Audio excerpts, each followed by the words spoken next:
6 of wands, okay. Starting of the week ही आप कोई विक्ट्री देखने वाले हो, कोई तो भी सक्सेस आपके पास आना चाह रही है और आ सकती है। आप काफी टाइम से अगर किसी पर्सन के कम्युनिकेशन का वेट कर रहे थे तो वो भी हो सकता है। यहाँ आप देख सकते हो 2 ऑफ वॉन्ड्स का जो कार्ड आया ये आपको यही बता रहा है एक्चुअली आप काफी टाइम से किसी अपॉर्चुनिटी का वेट कर रहे थे, किसी पर्सन के आने का वेट कर रहे थे, किसी पर्सन के कम्युनिकेशन का वेट कर रहे थे, या आप ही कहीं मूवमेंट करने का वेट कर रहे थे, या ट्रैवलिंग का वेट कर रहे थे। तो ये सारी चीजें ना आप इस वीक में देख सकते हो, मीन्स आप स्टार्ट हो सकती हैं। ठीक है, ट्रेवल करना चाहते हो तो ट्रेवलिंग भी इन्वॉल्वमेंट दिख रहा है मुझे। हाँ, किसी अपॉर्चुनिटी, रिसोर्सेस, सारी चीजें आती हुई दिख रही है। कोई पर्सन आपके साइड मूवमेंट लेते हुए दिख रहा है ना। बाकी और कार्ड्स निकालते हैं तो क्लैरिफाई हो जाएंगी चीजें। बाकी बहुत ही पॉजिटिव तरीके से स्टार्टिंग ऑफ द वीक हो रही है क्योंकि 6 ऑफ वॉन्ड्स पहले ही निकल के आ गया है। किंग ऑफ कप्स, देखिए मैंने स्टार्टिंग ऑफ द रीडिंग ही बोल दिया था आपको कि आप किसी ऑफर का वेट कर रहे हैं, आप किसी पर्सन का वेट कर रहे हैं, तो वो पर्सन आपके साइड मूवमेंट लेने के लिए निकल चुका है। इस वीक में वो आपसे कम्युनिकेशन कर सकते हैं। आप जिस कप को लेके बैठे हुए तो मे बी वो कप आपका फुल करने आ सकते हैं। और बॉटम में एम्परर का कार्ड आया है, बहुत ही पॉजिटिव कार्ड आया है। मींस आप ना अब लोगों के पीछे भागना आपने छोड़ दिया। अभी तक आप लोगों के में भी पीछे, अपने पार्टनर के पीछे ही मींस भागते थे, लेकिन अब आपके पार्टनर आपके साइड आ रहे हैं क्योंकि आपने एक अथॉरिटेटिव पर्सन की तरह अपनी पर्सनैलिटी बना ली है। मीन्स आप ना अपनी मेंटालिटी इस टाइप की बना ली है कि जिसको आना है आपकी लाइफ में आए, जिसको जाना है जाए, you don't care.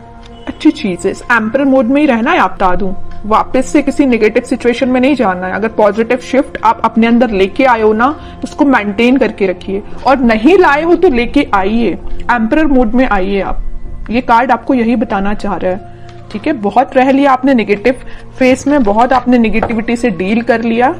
Now you have to move on. ठीक है, और कार्ड्स देखते हैं और देखते हैं आपको क्या आ रहा है। 4 ऑफ सॉर्ड्स, मैंने जस्ट अब भी बोला ना कि आपने बहुत ज्यादा नेगेटिविटी से डील कर लिया, बहुत ज्यादा आपने ओवरथिंक कर लिया, लेकिन अब आपको एम्परर मोड में आना पड़ेगा। अब आपको इस पोजीशन में नहीं जाना है वापस। अगर आप इतना ओवरथिंक करेंगे ना तो 6 ऑफ वॉन्ड्स, विक्ट्री आपके साइड नहीं आएगी। वापस से आप इस थिंकिंग मोड में चले जाओगे, वेटिंग पीरियड में चले जाओगे। ऐसा नहीं करना है आपको, इस मोड से बाहर निकलिए। 2 of swords, 10 of swords, bottom में आया है queen of swords with 9 of cups. Okay, देखिए यहाँ तीनों के तीनों कार्ड मुझे डिफाइन कर रहे हैं आपकी सिचुएशन। मैं थोड़ी देर पहले ही आपसे बोला था ना कि मुझे नजर आ रहा है कि आप किस सिचुएशन से डील कर चुके हैं। आप बहुत ही ज्यादा नेगेटिविटी से डील कर चुके हैं, मे बी बहुत ही टॉक्सिक काइंड के पर्सन से आप डील कर चुके हैं। ये मे बी आपके पार्टनर भी हो सकते हैं। तो आप अपने माइंड में थोड़ी सी कंफ्यूजन क्रिएट हो गई है एक्चुअली कि अब आपको आगे बढ़ना चाहिए कि नहीं बढ़ना चाहिए, है ना। ओवरथिंक कर रहे हो बहुत ज्यादा। किसी पर्सन ने अगर आपको इस सिचुएशन में डाला है, इस नेगेटिव सिचुएशन में डाला है, तो तभी आपके माइंड में कंफ्यूजन आ रहा है कि क्या करना चाहिए आपको। लेकिन मैं बता ही चुकी हूँ, स्टार्टिंग ऑफ द रीडिंग ही बोला है, यहाँ पे आपके पार्टनर वापस से आपसे कनेक्ट होने के लिए आ रहे हैं। उन्होंने जरूर आपको 10 ऑफ सॉर्ड की सिचुएशन में डाला, आप जरूर आपने बहुत ओवरथिंक किया, लेकिन आपके पर्सन आपके पास वापस आना चाह रहे हैं। ठीक है, क्यों आना चाह रहे हैं? क्योंकि इनके माइंड में आ गई है क्लैरिटी। देख सकते हो यहाँ पे क्वीन ऑफ सॉर्ड के साथ इनके माइंड में आ गई क्लैरिटी, इनके थॉट्स में क्लैरिटी आ गई। ये अगर इनकी विश, इनकी डिजायर आप हो, अगर ये खुशियां किसी के साथ देख रहे हो तो आप हो। ठीक है, और अगर अभी तक इनके माइंड में क्लैरिटी नहीं आई थी तो इस वीक में क्लैरिटी आ सकती है, तभी वो आपके साइड कोई एक्शन लेने का सोच रहे हैं। क्लैरिटी के साथ दिख रहा है कि आपके पार्टनर के माइंड में जितना भी कंफ्यूजन था वो दूर होते हुए मुझे दिख रहा है। और करियर और जॉब के पर्पज से मैं बताऊं तो कोई तो भी अपॉर्चुनिटी आपके पास आ रही है। आप जिस सक्सेस का काफी टाइम से वेट कर रहे थे वो सक्सेस आप देख सकते हो, या किसी ऑफर का आप काफी टाइम से वेट कर रहे थे, किसी जॉब अपॉर्चुनिटी का, तो वो भी आप देख सकते हो। या किसी रिजल्ट का आप वेट कर रहे थे तो रिजल्ट आपको पॉजिटिव वे में ही दिखेगा। ठीक है, बस एक चीज का आप ध्यान रखिए, आपके माइंड में, अगर मैं स्टडी के बेसिस पे बात करूं या करियर या जॉब या बिजनेस रिलेटेड बात करूं, तो आपके माइंड में मुझे कंसंट्रेशन की थोड़ा सा प्रॉब्लम नजर आ रही है कि आप अपने माइंड को कंसंट्रेट नहीं कर पाते हैं। अगर आप पढ़ने भी बैठे हो ना, किसी काम पे फोकस करने बैठे हो, तो आपका फोकस ज्यादा से ज्यादा 10 to 20 मिनट्स ही रहता है। 10-20 मिनट्स तो मैंने ज्यादा ही बोल दिया। है ना। तो मीन्स आपका कंसंट्रेशन पार नहीं बढ़ पा रहा है, मे बी ये प्रॉब्लम आपके साथ हो सकती है। क्यों नहीं हो रहा है ऐसा? ओवरथिंकिंग इसकी वजह है कि आप पढ़ने बैठे नहीं कि आपके माइंड में 10 टाइप के थॉट्स आना स्टार्ट हो जाते हैं। आप कोई काम को करने बैठे नहीं या किसी स्ट्रेटेजी प्लानिंग बनाने बैठे नहीं कि 10 टाइप के थॉट्स आना स्टार्ट हो गए। ये प्रॉब्लम आपके साथ मुझे दिख रही है, लेकिन मैं आपसे बोलूंगी कि आप इस प्रॉब्लम को दूर कर सकते हैं। थोड़ा सा मेडिटेट करिए, अपने माइंड को शांत रखिए जितना हो सके, ओवरथिंक करना बंद करिए। कोई भी थॉट आता है तो उसको तुरंत चेंज करिए। कि ओवरथिंक को कैसे दूर किया जा सकता है? ओवरथिंक को दूर करने के लिए तो सबसे पहले आप मेडिटेट कर सकते हैं, ठीक है।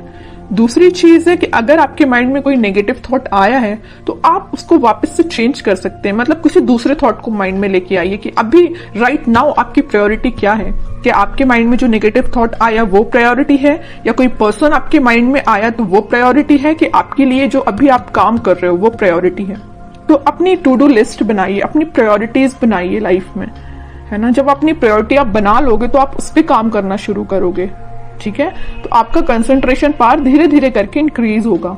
ये मैं सिर्फ स्टडी के पर्पज से नहीं बोल रही हूँ। आप अगर किसी भी काम को करने को जा रहे हो या बिजनेस में भी आप कुछ कर रहे हो तो मीन्स आपके माइंड में क्लैरिटी होना चाहिए। ओवरथिंक नहीं करना है, क्लैरिटी लेके आना है। जितना ज्यादा आप क्लैरिटी लेके आओगे ना, उतना ज्यादा आप खुशियों के साथ आगे बढ़ोगे। ये 2 कार्ड्स ना आपकी सिचुएशन भी डिफाइन कर रहे हैं। अपने माइंड में क्लैरिटी लाइए, हैप्पीनेस के साथ आगे बढ़िए, ठीक है। अब कुछ हैंड रिटन मैसेज देख लेते हैं उनके लिए क्या निकल के आ रहा है इस वीक में।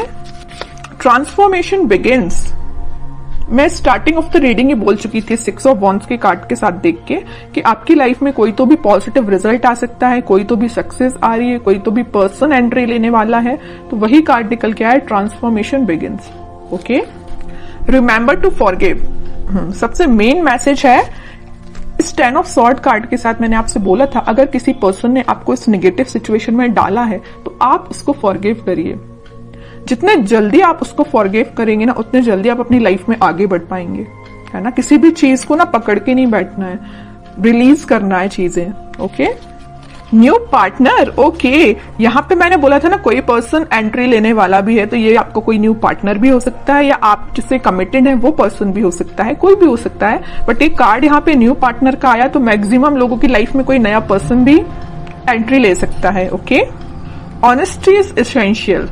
तो आपको ऑनेस्ट रहना है, ईमानदारी से अपना काम करना है। Shine like the stars. Okay, बड़ा ही पॉजिटिव कार्ड आया है। बस आप अपने एफर्ट्स प्रॉपर वे में लगाते जाइए, निगेटिविटी से दूर रहिए, ओवरथिंक करना बंद करिए, प्रॉपर स्ट्रेटेजीज प्लानिंग बनाइए।